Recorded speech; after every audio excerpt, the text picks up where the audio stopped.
Hi, Amy. Abby, We just watched 90 Day Fiancé, The Other Way, season 7. 7. I don't know why it comes out as 7. Episode 17.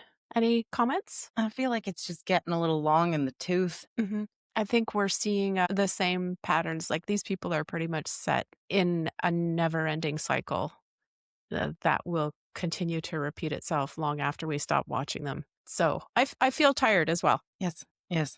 I didn't really enjoy this episode. Okay. Didn't seem like there Well, was a lot of content. we'll talk about it. First, though, 1 and 2, 1, rate, review, and follow us wherever you listen to the podcast. 2, watch us on YouTube at 90 Day Fiancé, honestly. Let's start with Jenny and Sumit. Boy, She the complains complaints? about The everything. complaints. She will not stop. No, she reminded me of a teenager with the way that she complained about literally everything. Like, can you just stop? Focus on the things that you can control. Oh, Seems like she hates everything about her life right now. uh-huh. And what is the point of complaining when you don't have the money to move out and live on your own, as you believe will be the answer to all of your complaints? I really don't know. I mean, it reminds me of when she was standing there in the cafe just complaining about everything again, and yet she was doing absolutely nothing to help. Okay. Yeah, she's a bit of a helpless victim. Hmm. And the other thing that really struck me was that it's only been 2 weeks that they've been living at Sadna's house. I didn't catch that. That's even more absurd. Yeah, not much tolerance there. It was funny the way she kept saying that she was frustrated. I think you mean frustrated, Jenny, but okay. I caught that. She is kind of slurring her speech a bit more. She's frustrated with the shower, the power fluctuations, the lack of a sex life. That's a big one. And also the fact that they have to hide, like, as she describes it, teenagers in their own room if they want to have a drink of alcohol. So that is pretty bad. I would say so. I was surprised that she said that they were so sexually active, like with their frequency. I think she said like 3 to 4 times a week. Yeah. That caught me off guard. I mean, good Mm. for you.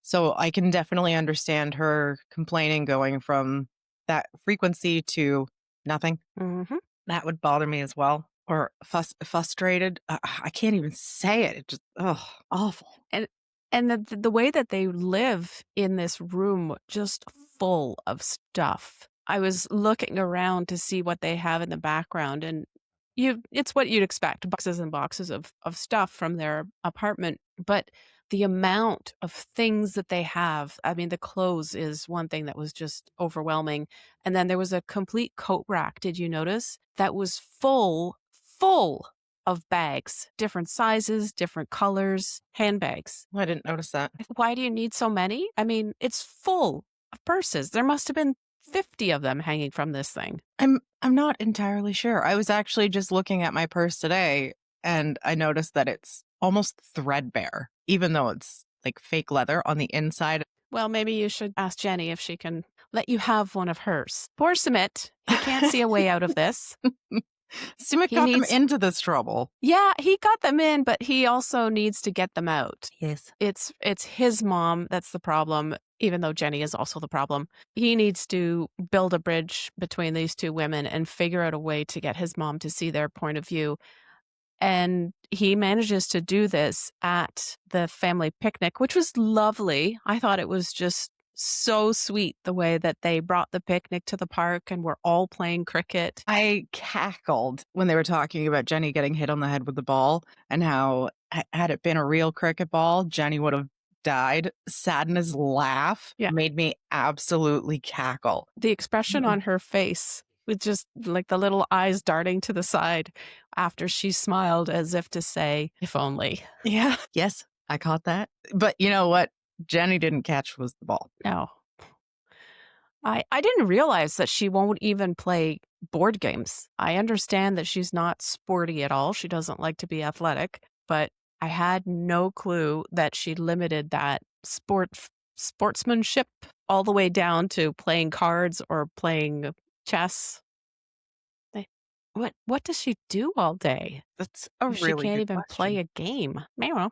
Don't know. Anyway, this is Sumit's chance. He starts into the conversation once Sadna opens it by saying she's so sad that sometimes families start moving away and living apart. And I thought he was really, really good about the way he approached his mom, where he was being truthful, he was being direct, but not aggressive, not insulting, not hurtful, but making it clear that his perspective, and then everybody else seemed to chime in with the same thing, is that if Sadna doesn't agree with you, you're the one who's wrong. And so basically, it's her way or the highway when it comes to the household. And she does not take well to this I, information. I was really surprised that everyone was standing up to her because it seems like everyone constantly fawns. It was just a strange dynamic. I really wasn't expecting that. Mhm. But it was good. I think it was a step forward for all of them for this to come out because they've all been harboring these feelings like Sadna is the in charge of the family, she's the authority, and they are all adults in their own right. You think about Sumit's brother, he's got his own child and yet he's being treated like a child by his mother. So I'm glad that it all happened. Yet to be seen if they resolve it any further. But at this point, Sadna is just beside herself, throwing the insults out at Sumit and saying they should leave. But he stands firm. Good for him. Good for him. It's about damn time. Reading on. Let's go to Luke and Madeleine. It's the day before the wedding. Two things. One, someone on Reddit pointed out that Luke's dad and Madeleine share a striking resemblance in their facial features. Yes. Now I can't see anything other than that. And also, I think this is the longest amount of time that we've seen them where they haven't fought. Good point. Yes. But I also felt very strongly throughout their entire segment that Madeline was very much play acting the part of the happy, in love, generous, and kind bride to be. Yeah. This is not the Madeline that we've seen in the past at all. The scene opens up with Luke putting up lights in preparation for the wedding, and I was completely floored by that.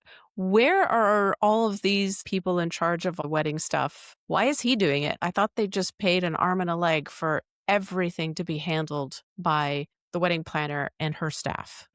Where's the wedding planner? Good question. Then we have Luke take his dad to see the property because Luke wants his advice. His dad apparently is somebody who has made a success of himself. So this would be good information to have if he can get it. And I really hope that dad is not planning to invest in Luke's property. I don't have a good feeling about it. I don't either. Like, he knows how big of a failure his son is. So by investing in the property, you're also investing in him, and that's going to fail for sure. Yeah, And I wondered, are they going to make the cow a hotel cow? that would be lovely. Mm-hmm. I don't know if Luke owns them. Somebody's looking after them. I hope. I don't know. I just, oh, house cow. So random. But it becomes even more obvious that this is unlikely to be a success when we find out that Luke doesn't even know the costs of everything yet. How do you not have the numbers? How do you have these plans and yet, like, how are you supposed to build this if you don't know how much it's going to cost? How are you supposed to budget? How are you supposed to plan? It's both he and Madeleine just live in this fantasy world where it just seems as though money is going to come out of nowhere and everything's going to be okay. Yeah, well, like his dad says, this is a serious amount of money and he doesn't have it. So, how on earth is this going to happen? And he even suggests that Luke may be in well over his head. I agree. Yes. He definitely does not have the experience of this kind of a project. So, what Luke really needs is a project manager, which he can't afford. But he needs somebody to go raise the cash and he needs somebody to take over the logistics of how to build this thing and what it's going to cost. Because he obviously doesn't have the wherewithal to do it himself. Absolutely not. And how is he paying that planner? Because remember we saw recently they went to meet the guy at the property and he was walking him through the blueprints. Where's the money coming from that? Yeah, I think he'd already paid him to do those, to draw those up. Yeah. You would have to. Who knows where the money is going, where it's coming from. But dad is also intent on giving Luke advice with regards to his marriage to Madeleine and what that'll mean for them insofar as the finances and who owns what Dad is pretty adamant that Luke's got to stay firm in keeping the property in his own name and that everything that they accumulate after they marry is obviously theirs, but anything before is his and hers respectively. Pretty basic stuff. Then we go on to the family dinner where Madeleine and her Niles are basically the center of everyone's attention. Yep.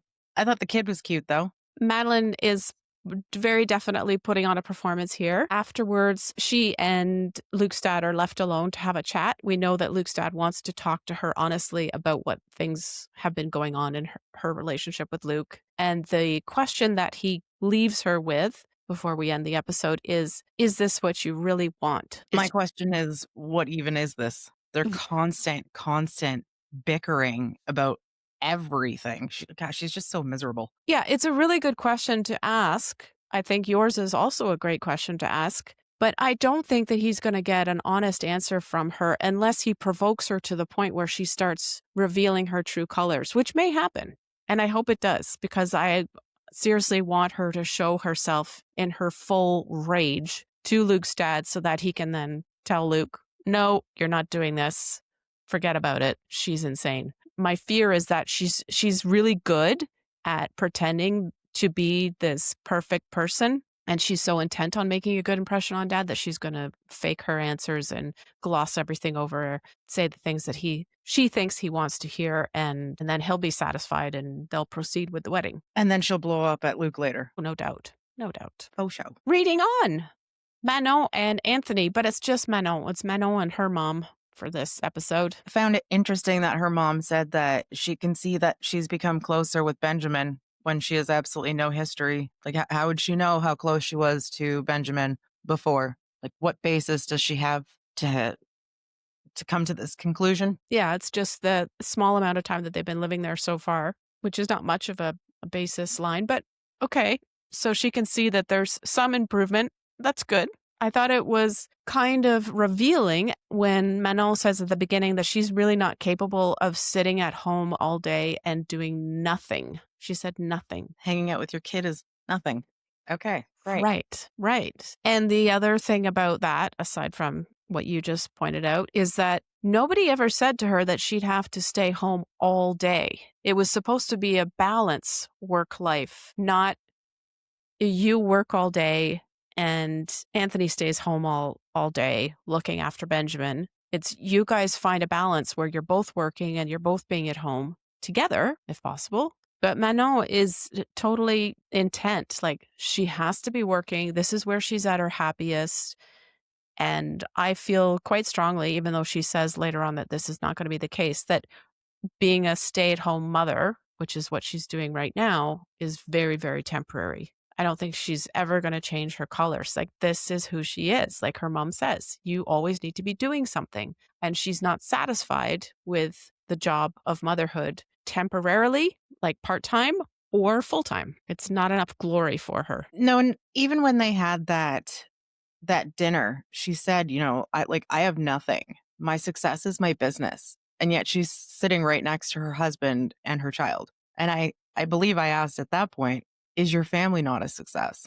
Mm-hmm. No, her success comes from her work. So I agree. She's not going to be able to sit at home and quote unquote do nothing, which I think really poo-poos on like the amount of work that comes with being a stay-at-home mother. What is she doing with her time? Well, the only clue that we get is that she is so focused on money and having enough money, whatever that means for her, that this is the drive that she experiences for wanting to work so much. When she grew up, she did not have enough money. And now she believes that she's the only one out of the two of them, her and Anthony, who can really make a lot of money. She doesn't think he's capable of that. So that's why she's so motivated to work really, really hard. And she doesn't want to just be comfortable. She wants to make more money than that. What does that even look like? Yeah, that's a great question because they did have a house in California, a big one. They had stuff, they had a car. Does she want all of that again in France? And if so, how on earth is she going to get it with only one of them working? You've got to both be working full time in order to get that kind of stuff. Especially in this economy. Yeah. Yeah. Anyway, her mom, who is apparently the voice of reason in this episode, says, you better be careful. Ben may feel resentment towards you as he grows up if you're not around to experience his childhood with him and be there for those important moments. So Manon says she's going to put her business on hold for now. Until tomorrow. Yeah. Not much faith there in her changing. No, not at all. I don't believe you. At least she So, wasn't completely and utterly miserable in this episode. yeah, that was nice to see. Mhm. Mhm. She might have smiled a couple of times. Yes, yes, and it almost looked like her aura, her energy was a lot lighter in this episode, it was nice to see. Even though I don't Mhm. believe a word that comes out of her mouth, it was nice. And now, reading Yeah, on, talk about it. Chloe and Jonathan. We're still at dinner with Maria at the beginning of this segment. Maria is talking about Jonathan cheating on Chloe as if it has happened very recently or is about to happen. And I started wondering, is Maria planning to set up some kind of a honey trap for Jonathan to see if he Mm, falls into it and then report back to Chloe and say, actually, he's a bad guy. He's a bad dude. I wouldn't be surprised. And then we see that Jonathan is, in fact, going to join them for this meatball night, whatever that means, because of the lack of trust between the two of them. They have to keep tabs on one another. I wonder if she initiated that rule and he's like, "Okay, well, if I can't go to the bar with my friend without you, then you can't either." Yeah, not very mature, but No. I understand that they're both wondering what the other is doing and having questions. So maybe this is a good remedy for now until they build up trust between the two of them, if that's possible. Perhaps. But then when he joins them, he says to Chloe that she has permission to go out once or twice a year only. That's a bit severe. Voice of reason. Is it the voice of reason or the voice of a jailer? Like she says, am I in prison? What is this? I don't know, I don't know how long she's been there for. It's been at least a couple weeks, and yet we've seen her go out a couple times. Right. So she's filled her quota for this year. She is no longer allowed to go out, according to Jonathan. She's For surpassed her quota. I'm really starting to wonder about this couple. Just based on this little interaction at the bar with Maria, Jonathan, and Chloe, it just seems like something is off. And Maria wants to confront Jonathan about his bad behavior, the recent bad behavior that she's heard about, which we don't even know about until they start talking about it. And it comes out that Jonathan was texting with one of the women on the boat. This is a few months ago. So this is before Chloe came to live on Aruba, but possibly after the point where they decided that their relationship was exclusive. And when he got this message, it was the woman inviting him to go out, and he made a joke about it. He would go out only if it was a threesome, and he did not go out with this woman. But Chloe saw the messages and was rightly disturbed by them. Yeah, this episode really had a negative impact for me on my opinion of him. It was quite disappointing to hear all this, especially when he's just been talking about, how much he wants to settle down and whatever. Sure, it may have just been like an off the cuff joke, but it was just so distasteful and gross. Yeah, I agree with you that it's probably off the cuff. And to him, it probably meant nothing. To Chloe, obviously, it's a different case. But what got me was the way that he was smirking throughout the whole conversation about it. He was actually proud of himself. He thought it was really funny. And that disturbed me very much. It gave me the ick. Hmm. Just Yeah. wipe that smirk off your face, please. What you said was not funny. And obviously, Chloe would not find it funny either, especially with the trust issues. Yeah, definitely. So I'm starting to question Jonathan's integrity now. He says he's learned his lesson, that he wants to make everybody proud, including Chloe, her mom, and even Maria. I'm not sure he's there yet. I don't know if he can actually do it. It's a good question. I don't know. His like schoolboy smirking face is just etched into my mind. We've all seen that face in somebody who gets caught red-handed, and yet they have no remorse whatsoever. And so they just do that shit-eating grin. Yeah, I don't like it. No. Hmm. Anyway, that's all Johnny. I have. Do you have any final notes? No, I don't. Okay. Well, next week looks really interesting. Can't wait for that. Yeah, I'm looking forward to Chloe leaving. Yeah, it looks like everything's gonna be winding down very soon. I don't think we have too many more episodes to go before the tell-all. I have a feeling the tell-all is gonna be quite something because a lot of these relationships, I predict, will have ended, so we're gonna get a lot of acrimony on the stage or via the video cams, whatever is the setup is. Yeah, I think it'll be good. And remember, you were asking a couple weeks ago about.